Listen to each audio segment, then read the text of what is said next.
their website starting earlier, correct, Ira. It's a long essay, and it's worth taking time to read it slowly. He's, I think, one of the smartest people around, and he's revolutionized how we study the Holocaust, by the way. There's a whole generation of new Holocaust scholars. When I studied the Holocaust in the 70s and the 80s, very different, and I studied it at a very high level. The study of Holocaust studies has completely been transformed, completely, by these younger scholars who, since post 1989, they're able to do research that wasn't possible pre 1989, and they've really transformed our very understanding of Hitler, the Holocaust, and what happened. And he is the leader in that group of young scholars, younger scholars than younger than me, who came of age in their intellectual scholarship after 1989. 1989, and those of us who are older basically have no idea that this has been going on in the academy and in intellectual life. And Tim Snyder is somebody who's really transformed the way we think about the Holocaust. Can you believe that? It's just incredible. And so his essay yesterday, anything he does is worth watching out for. Really, anything he does. I have a little alert on him. Okay, Rabbi, let's do it. All right, so Okay, we're ready to start. while you were all chatting, I just had an antibody test from the Department Okay. of Health as part of their citywide test. So, Cantor Nimi, you're up. Morning, everyone. I thought that today I found this setting of the first few verses of Psalm 15 by Israeli composer Aharon Razel. You might recognize the last name. The Razel family is kind of a household name among up-and-coming composers in Israel today. Yonatan Razel, Yes, we do some settings from Yonatan Razel. And he and his brother Aharon occasionally collaborate and songwrite together.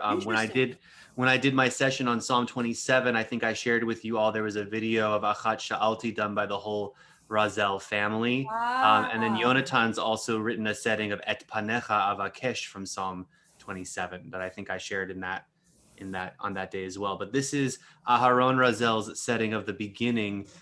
He sets a little bit more of the psalm. I'm going to do a bit of an abbreviated version this morning. Just the first couple of verses. Turn on the original sound. He also adds a couple of words.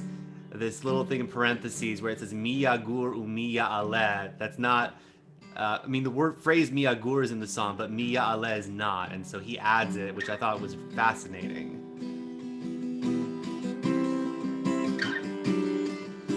Mizmor leDavid, Asher mi yagur be'olecha, u'mi yishkon בהר קודשך.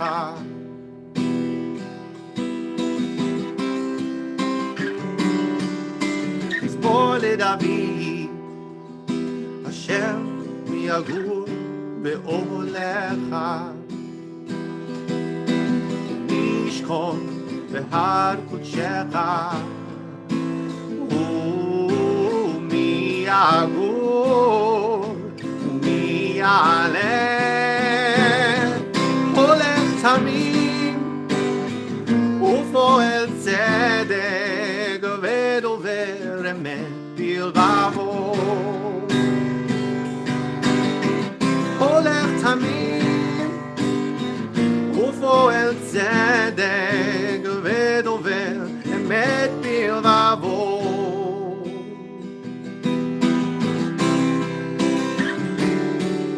מזמור לדוד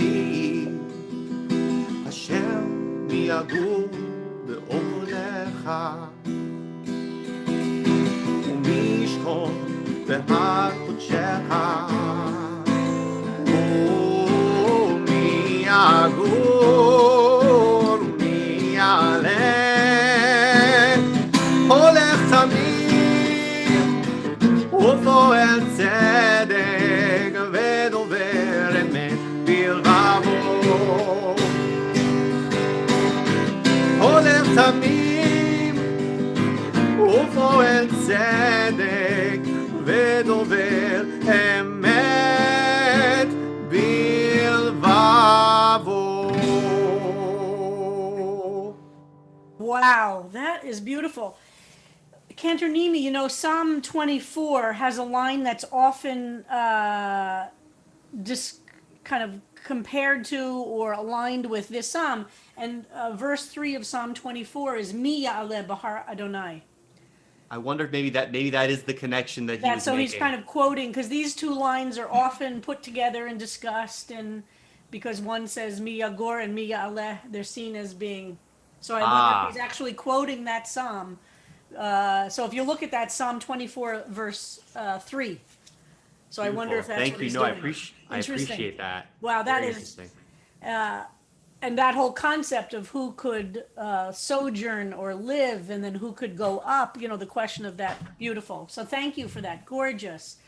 So as always, we study Psalms, we commit ourselves to the energy that the Psalms bring us, and to finding some comfort in the study. Okay, so Psalm 15, is Yael Rabbi, Bar here? Yeah, sorry. I have a question. I'm here. Judy Hollander had something that she wanted to do. Yeah, shall we start with that? So let's Is start with Marilyn Judy. here? Let's start with her brief announcement, and then she wants to read something, and then we'll go into our study, if that's okay. here. Let's make sure, is Marilyn here? I'm here. Marilyn is Okay, here. good, all right. Thank you, Harold, you're right. Why don't we start with your business first, Judy, and then we'll go to your celebration? Okay, thank you. I wanted to just invite anyone. I wanted to tell people about a study that I'm spearheading. I've started it a couple of weeks ago. And basically, what it is I'm interviewing people who are participating in Psalms class and in other things in CVST since the COVID, since the lockdown, and finding out why you're here, why you keep coming, what are you getting out of the experience of participating in Psalms class or in other classes or with Rabbi Mike or anything that you do. So it doesn't just have to be Psalms, but that seems to be the thing that has happened. I believe I sat here for about a month thinking there's all this data that we're losing. Why are we here? We need to collect this information and share it. And so I have, it's what it is. It's an open-ended interview. I ask a very general question about your experience. And so you drive the interview, so you can be as open as you feel comfortable with. It will be private between you and me. And when I write it up, it will not have people's names. The data will, once I get the information, I think I will get rid of the recordings. And I just am inviting you, and I wanted to talk about it here for 1 minute, which always gets longer than 1 minute, so that I could put a post on our Facebook page with a calendar, and people could sign up when they were free, when I had free time, and so it could become a little more organized. Judy, just say just a nanosecond about your background, that you come with. Okay, I have a doctorate in nursing. So it's another one of us doctors. And I did my research on an anthropology model of looking at the meaning that people put on their experiences. And this fit right into it. It was like, if I were a doctoral student now, I would have died and gone to heaven with what's going on now, but I'm not going back to school. And the question is where this will be published. That I haven't gotten that far. I'm working with Fordham University Jewish Studies Department that I have a relationship with, and that may work out. That might be ideal. And Judy, you said you could stay after class at 10:45. If people have questions, I'd be happy to. Terrific. That's wonderful. Thank you. Wow.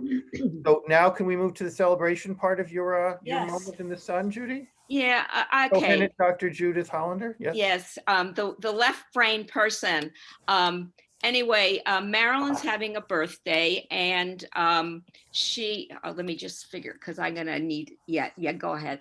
I'm gonna And put it up. so I just said, Marilyn, something, and I said, Marilyn, I'll write you a poem, because I think that coming from this Psalms class, I have been able to, by looking at some things, make something out of it. And I thought, oh, you know, it's cheaper than buying a present. I'll write you a poem, okay? So I wrote her a poem, and here it goes. It's, where is the child who was born to the Jews in the month of Tevet? For we observed her star as it is rising. We searched diligently for her Zoom link to pay her homage. Tevet, a month with many unknown bad things in Jewish history, unknown unless we study Torah at an Orthodox shul on the Upper West Side.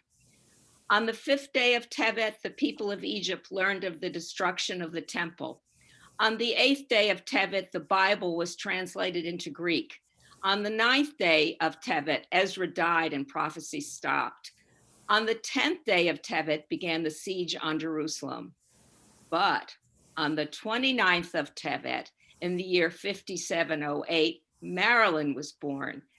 And now Tevet has become the best of all months, and the world is a better place. Happy birthday, Marilyn. Beautiful. And what a great celebration of Psalms and friendship, and the way to, a very interesting and unusual way to take what you've learned here, Judy. And Marilyn, we wish you many blessings on this birthday and for a good and healthy year full of blessings. Thank you. Thank you. And the interesting thing is my grandmother, may she rest in peace, died on the 15th of Tevet as well. So, you know, It's all, It could have gone on forever. It we could have hold just, it all. We hold it all. So you can Here's wear my your birthday birthday hat. hat. You can wear it for Psalms class. Beautiful. Beautiful. Happy birthday. Thank you. God bless. Psalm 15. Yael, would you read it through? I realized last week we didn't read the whole thing through. Would you read it through once in Hebrew and then I'll read it in English? Sure. מזמור לדוד. אדוני מי יגור באוהליך, מי ישכון בהר קודשך. הולך תמים ופועל צדק, ודובר אמת בלבבו. לא רגל על לשונו, לא עשה לרעהו רעה, וחרפה לא נשא על קרובו. נבזה בעיניו נמאס, ואת יראי אדוני יכבד, נשבע להרע ולא ימיר. כספו לא נתן בנשך, ושוחד על נקי לא לקח, עושה אלה, לא ימות לעולם. So we looked at Psalm, thank you very much, Yael. So we looked at Pasuk verse 1, Pasuk Aleph, the first verse, and saw in it the kind of a perfect example, almost, really the textbook example of one form of biblical parallelism. The two phrases that are very, if you line them up, there's some contrast and some differences that bring out some deeper meaning. What's the relationship between sojourning or living and yishkon and dwelling and being? What's the difference or the similarity between an ohel, a tent, and a har kodesh, a holy mountain? So those are very important dynamics that come out in this one very short verse. So we go on, and as I said, this psalm is solidly in the wisdom psalm category, that it's trying to teach us in contrast to the psalm before, which describes evil in the world, corruption, and those who are wrongdoers in all different ways. This psalm is describing aspirationally what would it look, what would a life full of godliness, meaning holiness, meaning goodness, meaning things that are full of justice and increasing holiness, what would that look like? So, holech tamim ufoel tzedek. So that's, again, in Hebrew, you don't need a pronoun or a noun. When you just say a verb, a Hebrew reader or speaker understands. We don't usually in English do this. In Hebrew, it's done all the time. You could say holech, and it means, you would translate it as, holech is the verb, lalechet, to go. It's the same, it has this, it's the same shoresh as the word halacha. Halacha is from, which means Jewish law, is actually from this verb to go or to walk, meaning halacha guides us how we go in life. It's so the same shoresh. So this holech tamim. So these are two phrases. Holech tamim is a parallel phrase to poel or ufoel tzedek, and then a third v'dover emet bilvavo. So there are three descriptions here of what righteousness, of what goodness would look like. So tamim is a very interesting word. It can mean um, simple or pure or I don't know what it means in modern Hebrew. Naive. Naive. It doesn't have that. Naive has a bit of a negative. It's a tam. Somebody it doesn't necessarily have that negative thing in biblical Hebrew, but it means very kind of simple or innocent. Innocent. I would say. So we talk about an ishtam in other places as well in biblical Hebrew and in rabbinic Hebrew, by the way. A person who is, so kind of direct, not ufo el tzedek. Now there's the foel. So first of all, why is the vav a u and not a v? Has anybody studied that? I've talked about it very briefly. So we have two different phrases here. Holech tamim, a person who lives without blame is the translation here. And we're going to see some interesting things that are different commentaries and our translators and our come up with what does this mean to be, why is this a good thing, holech tamim, to be, they're saying without blame, simple or direct. And then the next one, ufo el tzedek. So first of all, does anybody know why it's an u and not a v for that, the conjunctive end? Pronounce the f. What? Where the f comes from. Exactly. So there are 6 letters that when the vav appears before those 6 letters, it's an u and not a v. And those 6 letters, depending on who you learned this with, are either bamuf. I learned it bamuf. Other people have learned it, those are those 3 letters. Bamuf, or some people learn it. What did you, Yael, did you learn that grammar? Bumaf. So bet, mem, or fe, those are those 3 letters, and then it depends on the vowel below that letter, but we'll leave that for now. So anytime a pei is in the beginning of the word, the vav will become an u. So u fo el, and I won't spend a lot of time on that. But I just, for those who are interested in the vav, but it means the same thing. U fo el. Foel can be a poel can be a worker as a noun.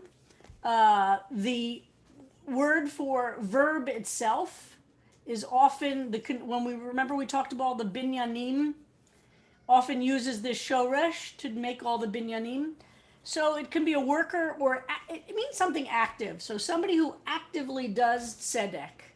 So the first one we have holech is walk or go, or they're translating it as lives. So we have 2 different active verbs. Holech and then foel is the second active word. Tzedek from tzedakah, a tzaddik, some just or righteous. And then what's the third phrase that tells us what is a good or righteous person full of dover? So this is very interesting. Dover is from the same word as dibor, to speak. Dover emet bilvavo. So speaks truth. Literally, this means speaks truth, belev shalo, in his heart. So we have 3 phrases, 3 different descriptions in this one verse of what a righteous person should aspire to or look like. So we'll look at all the different ways that our commentaries and our translators translate these 3 things. So, but the 3 verbs here are holech, poel, and dover.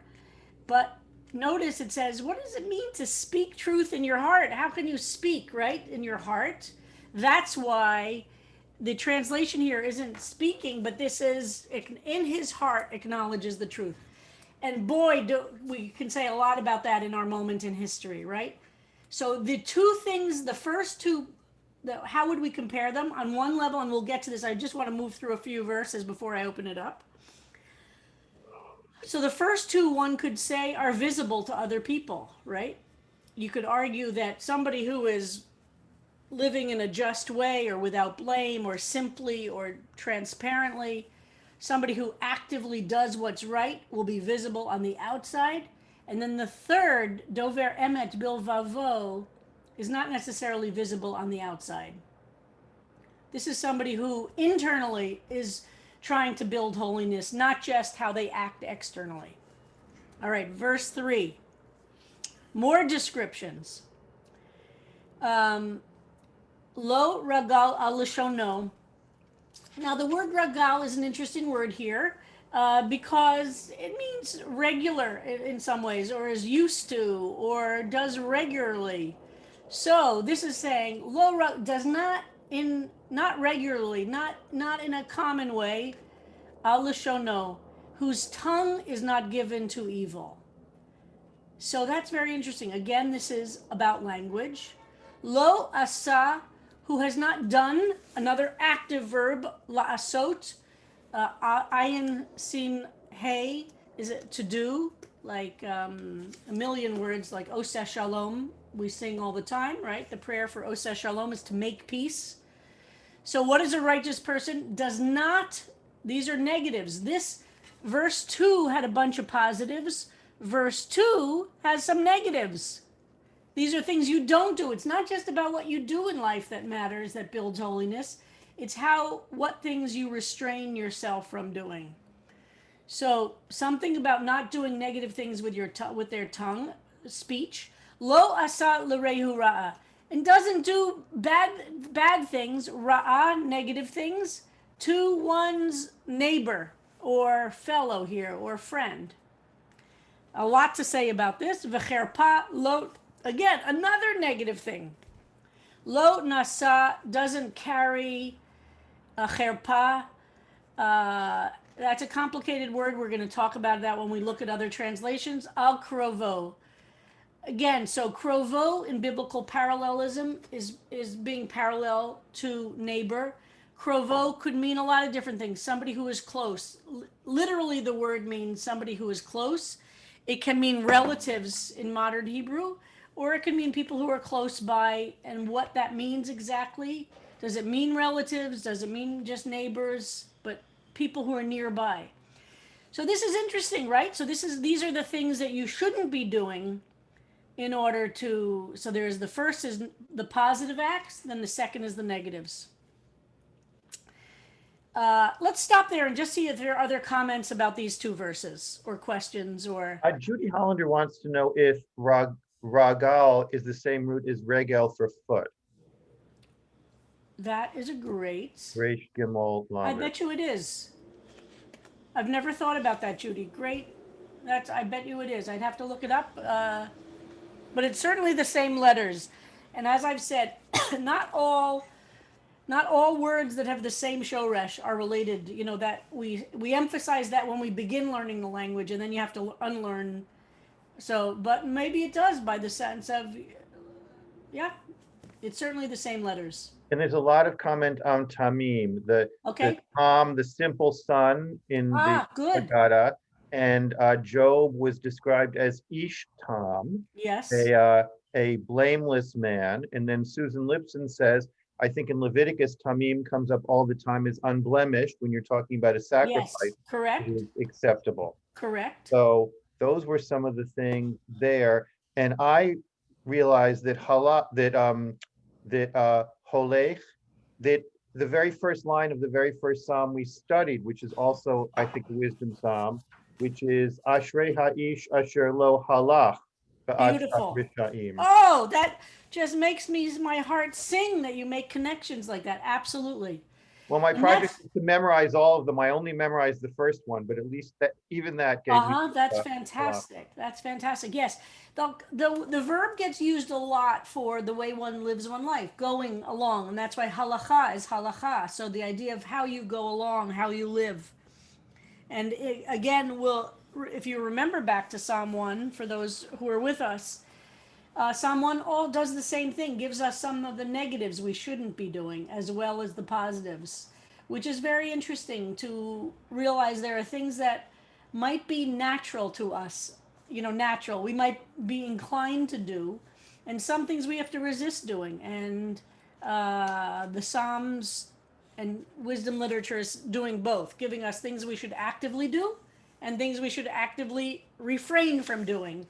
And it's almost like we have to see ourselves. The rabbis talk a lot about this, that our beings are clay kodesh, are holy vessels. And we have to both make sure we're not putting negative things into the vessel as well as putting positive things in. And we have to keep working on both. We have some hands up. Good, Or okay. Ezrahi first. So I had a question about some what I think may be subtleties. What is the difference between bilvavo and bilibo? And what Wow. is the difference between speaking the truth and acknowledging the truth? You know what, the acknowledging speaking issue, let's hold off on that, because you'll see this is a translator trying to, because I think they didn't feel comfortable saying speaking because it's obviously internal. So they were trying to come up with other language. That's why it'll be fun to see how the others handle that. Dover doesn't seem to work bilvavo, right? Because you don't usually, speech is about an external thing. So I think the translator here is trying to come up with a different word. Bilvavo, so the people think that the shoresh of lev is actually lamed bet bet. Now, why does, as opposed to just lamed bet? There are 2-letter shorashim in Hebrew. They're not all 3-letter roots, as I've said. But why and when does one get used and the other? I don't know. Does anybody know? Does anybody have? I don't know, and I don't even know. Maybe does bilvavo sound a little bit like more poetic language than Billy Bo? I think Well, it might just be. Lisa But I'm Brown not sure. has her driver Brown BDB out, and she looked up regel. She looked up the root. And Lisa, would you like to tell us what you found when you looked up that root? Lisa Yeah, Brown? so, by the way, this psalm is quoted, it's like bonus points if you're, but this psalm is quoted throughout the BDB. You can find direct quotes in the BDB for many verses in this psalm. And this root, Rish Gimel Lamed, is on page 920, and it means on foot or to go about. And the BDB defines this word, this particular word, as actually a noun. So it's not a verb, it's a noun, and it defines it as slander. Interesting. Ira has his hand up and has for one. I'll look. That's very interesting. Okay, go ahead. Right. So I actually more on this connection of regel. So I noticed, the root was regel or foot, and I think possibly the psalmist is making a great play on words between bolech and regel. It's Nice. like way going and go. You walk and you go, and so I just thought I'd point that out. Nice. Sorry, I made a mistake. It takes no slander. Not slander. The next word, the cherepa, is translated as slander. Right. Jerry or Simon, I never quite know. Neither do we. So in verse 3, Safarius says, "Who has never done harm to his fellow," which in our group we recognize as basically an impossible standard. In some of the other translations, we don't see the word never. We just said not. And when you were translating it, you said not. Right. Can you comment on that a little bit? Yeah, I think never is I don't really see where they get never, except maybe by saying, since it's hasn't done because it's in the past or a perfect form, maybe they're concluding from the form of asa that it means. Yeah, I'm not comfortable with never either, honestly. But I think it means, because I think the way where they got never from is because it's in the perfect. It says, so has not done this, and emphasizes it. But it'll be fun. Now that you're very sharp on what these different words, as you see how different people play with them, they get to different places. And again, every translation is interpretation. Dr. Bachava. I'm thinking that verse 2 can be translated walk the walk and talk the talk. Great. That's beautiful. Hazan Hirsch. Hi, I wanted to comment one more time about the Lo Ragal al Lishono. Yep. We were studying in my Chevruta. I noted that in Psalm 15, translation by Alter, he writes, who have not gone about with wagging tongue. So he takes up that ragal with who have not gone about. So I definitely see the connection with the foot. And I've wondered before whether ragil, the regular, has something to do with the pace. When we walk, it's regular. A lot of times Oh, people that's fantastic. to think something out, you know, you take a walk and you just put one foot in front of the other and there's a rhythm to that. So I'm thinking that could be why it's sort of normal, you know, ragil to be on your regel. Yep, beautiful. I've never thought of that. This is fantastic. Cantor Nimi, Lev versus Levav. Enlighten us. I found the entry in in Brown Driver Briggs, and I don't always understand all of the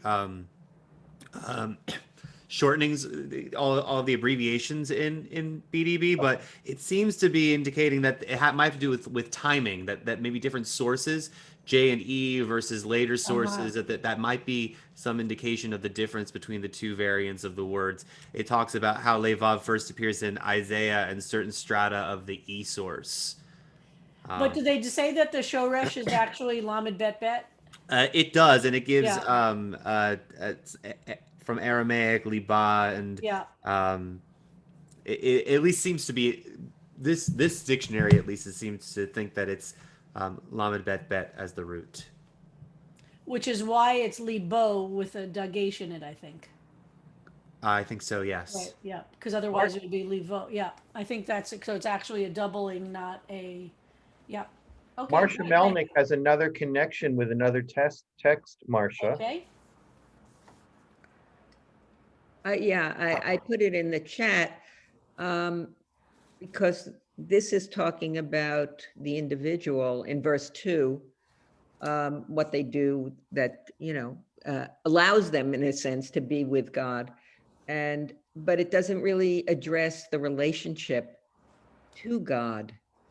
This is a very important point. In as it does in Micah, very different kind of what's included. I was struck by what's included, what's not included here. Do you want to read the Micah There's nothing one? about justice. There's nothing about being humble. Well, in a sense, you could see that there in, Yeah. well, I don't know, you know. What is the Micah quote, Marcia? To do justice, love mercy, and walk humbly with your God. Right. Well, one of the things that does get pointed out about this psalm a lot is that there's very little about God in this psalm, right? That these are moral descriptions that are not all centered on God. I mean, we do have, of course, in verse 4, a reference to it. And there's not metaphor. Alter likes to point out that these aren't metaphor. These are very kind of, it's a very interesting list. But I agree, it's not a comprehensive list. And it's interesting to look at this psalm along with Psalm 1 to see what is in both and what is only in one or the other. But thanks for that, Marcia. Thank you. And Cantor and Hazan Hirsch points out that our Siddur is Bechol Levavcha. Correct, right? That's that because biblically that's what it is in that. Yeah, great. Dr. Hollander has her hand up. When I first heard the rabbi translate not regularly, I thought, well, finally the author in this psalm was cutting some slack because because it was like not regularly I don't say bad things, but sometimes I might. So but it's apparently not what was intended. I really think these are aspirational. It doesn't mean that you give up if you can't achieve them. The psalmist is trying to say what is the aspirational, because you know the old thing, if you have high aspirations, okay, maybe you end up here. If you have lower aspirations, you don't get up to that. You know, so Jewish, but absolutely in rabbinic Jewish tradition, there is an absolute sense that You know, none of us are perfect, and it's all, but we have to keep, our job as a human being is to keep trying to get there, even if we know we never will. Linda Solomon.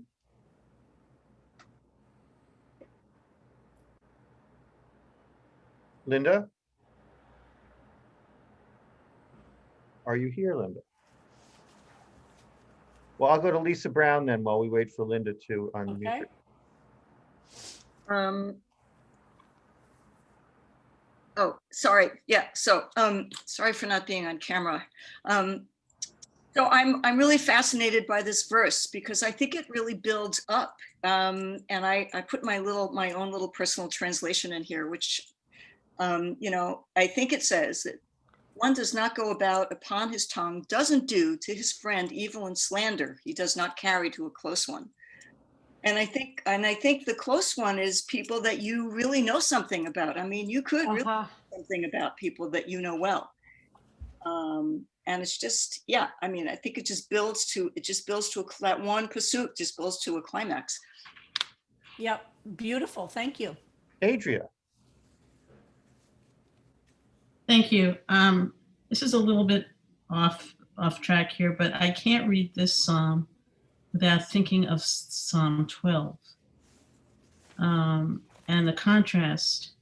And I'm just wondering if there's any comment, Rabbi, that you would have about the psalm writers and their knowledge of maybe, I'm sure I'm imagining incorrectly that, these were written in chronological order, and that they knew. You know,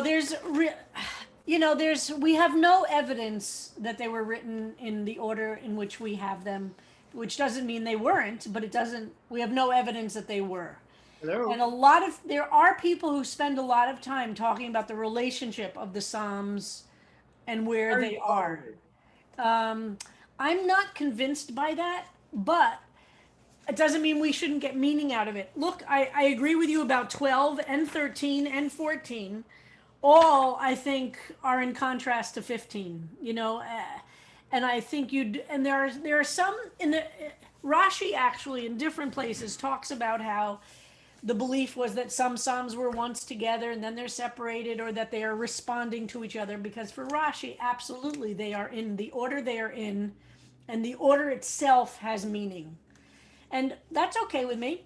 I mean, I get meaning out of that. And as I said, I find it very powerful to go from these multiple psalms that describe, the worst evil, corruption in the world. And then I find it a breath when you read through the psalms, there's the rhythm to it of reading these horrible descriptions of evil people in the world. And then to read this, is very powerful. So Right, it doesn't really matter what the original intent was, as far as I'm concerned. I do experience this psalm as being in some ways a response. Well, yeah, I found myself being very grateful to read these words Yes. after 12 through 14, where I just Exactly. felt like devastated, and also given the climate and the events Exactly. of, so.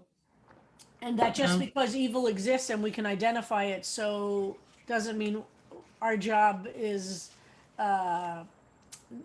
abrogated to work on ourselves in these ways, and to remember there is a model for what it is to live, to poel tzedek, to do good in the world, and to dover emet bilvavo, to care about it. Anyway, yeah. Stephen Deem says this is a user's manual for creating a just community or civilization. Beautiful. And I think we have Linda Solomon back as our last hand, and then we will go on. Yes. Okay, thank you for remembering me. I couldn't open my mute, so I'm fascinated with the use of the ragel as in verse 3, and the use of sojourn in verse 1, in the pasuk 1, and I'm stuck on that word walk, and thinking about what's going on in our country now, and the difference between walk, which Black Lives Matter walks were they were there for a purpose of peace. And this walk that was done last Wednesday, right to the Capitol for bad purposes, for evil. And this is what's striking me now, is this word of walk, and what we do with it, what we do with our Absolutely. walk. Absolutely. Completely agree with you, Linda. We have choices all the time. And one can do the same thing. Like our tongue, we can speak in ways that are evil and corrupt and cruel, or we can speak in ways that are full of love and justice and Our caring. tongue walks. Yeah, Our tongue for does sure. walk. And I was looking at Linda, I'm sorry, I'm just going to TV. interrupt because I want to finish 4 and 5 because tomorrow I want to start exploring. So hold off for now or put it in the comments. So let's just finish this psalm with our first go through. Again, we're layering. Imagine we're layering our building of our, we did it in Chavruta. We're now going to finish this one go through. So line 4. Nivzeh be'enav. Now this is really interesting. So for whom a contemptible man is abhorrent is this translation. So be'enav, in their eyes. So we've now had the reference to a tongue, to eyes, to walking. So different parts of the body are engaged. V'et yireh, and those who have yireh, yud hey vav hey, fear or awe. It's the same word, and I know you talked about that in your chavruta. So those who honor but those who fear the Lord, nechabed nishba lahara velo yamar. The one who honors nishba, their oath, lahara, and doesn't even when it hurts them. All right, I'm not going to go. We're going to, as we dive deeply, we'll see more and more. Kaspo, kesef is the word here. So money, or kesef, I think, is silver, right? Is literally silver. So originally money, so silver. Lo datan, doesn't lend at interest, beneshech. And or does lo naki lo lakach, doesn't accept a bribe against the innocent. Ose ele lo yimot la'olam. And then the last phrase kind of sums up the whole psalm, I think. And it says, someone who acts this way, what will happen will never be shaken. I find that very moving. Will never be lost, will never be shaken. So that's the run through. If you have time today to study it more, look at this psalm, compare it to Psalm 1, which we've studied. What's there in this psalm that isn't there? And tomorrow we're going to go on with our various translations and interpretations. Thank you, Rabbi. So I believe Cantor Nimi will play us out, and then Judy Hollander will be around for all to answer questions about her study. All right, here we go.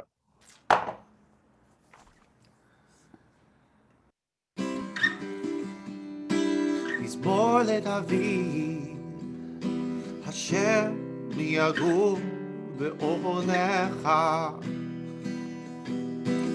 ישכון בהר קודשך, ומי יגור ומי יעלה,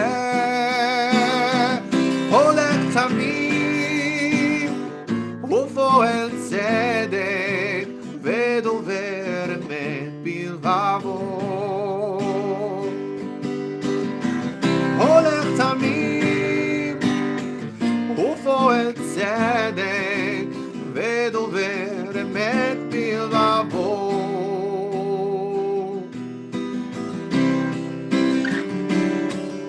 מזמור לדוד, אשר יגור באוהלך, ישכון בהר קודשך, ומי יגור ומי יעלה, הולך תמים ופועל צדק ודובר אמת בלבבו,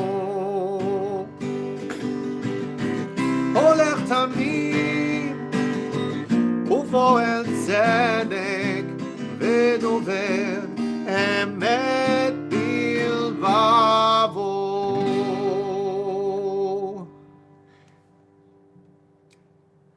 And I'll post the link for that on the Facebook Beautiful, afterwards. beautiful. Thank you so much, Cantor Nimi. Thank you, everybody, for the start of our Monday and our week together. We're going to need a lot of Psalms in Tehillim this week, so keep studying. And Judy Hollander is going to stay to talk about her study. And you're welcome to stay to talk to her whether or not you participate. Bye-bye, everybody. Bye, Rabbi. And Judy, you just texted me. There is a function in Google, sorry, what's it called? We use it as a scheduling software, which I can help you with. So Okay. people can just go online and schedule. Doodle, Is it through Doodle, Microsoft? Doodle allows scheduling, and it's neither Microsoft. It's a common platform across a system. I've done surveys with it. Yeah. Harold, there's also Sign Up Genius, which Sign Up is very, is very easy to use too. Okay, great. Maybe we'll use that. Well, Judy, why don't you look at both Doodle and Sign Up Genius and see which one works best for you? Harold, Doodle is really to schedule meetings with multiple people. I'm not sure it's the right. Okay, well then, hey, look at this crowdsourcing we're doing. So, what was it, Adrius? Sign Up Genius. You can use it for free, and you can schedule individual slots. Okay, great. So, Judy, I had the question. This is you're doing this for your own scholarship, correct? It's not Correct. a commission by anyone. Okay. No, not yet. If you can find somebody who wants to fund me. Well, I can't, but I will just say that I'm working on a task force now for the board about re-entry and how to continue to provide services to people who may not be geographically in our community. So I'd love to talk to you about, findings from this that might be usable for that. So who else has questions for Judy about this survey? So it's a one-on-one interview that they do with you? I'll give the general overview. Okay, great. Basically, here's the question. I just ask, in general terms, what has been your experience at CBST since the lockdown?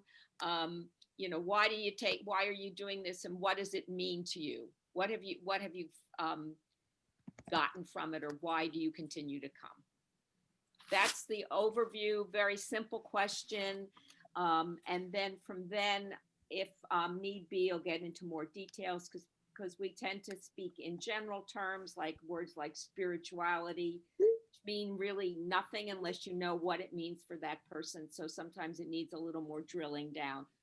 But the person who's being interviewed controls what is said. So if you don't want to say something, you feel uncomfortable about it, you don't have to.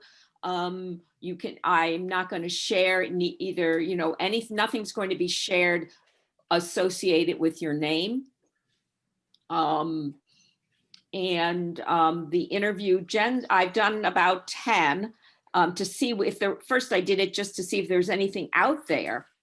And it was just rich, and with many different things people were saying, different things. There's no right answer. There's just how do you feel about it? What does it mean to you? And it's funny. Somebody will say one thing, and then somebody will go on and talk about same situation and say how much they loved it, while the other person said how much they didn't like it. So that's humans. And as I said, I've done 10 or 11. I saw that Leslie just put something in the chat, and Sarah had earlier, that I had interviewed both of them. And they were very different, and they had different things to say.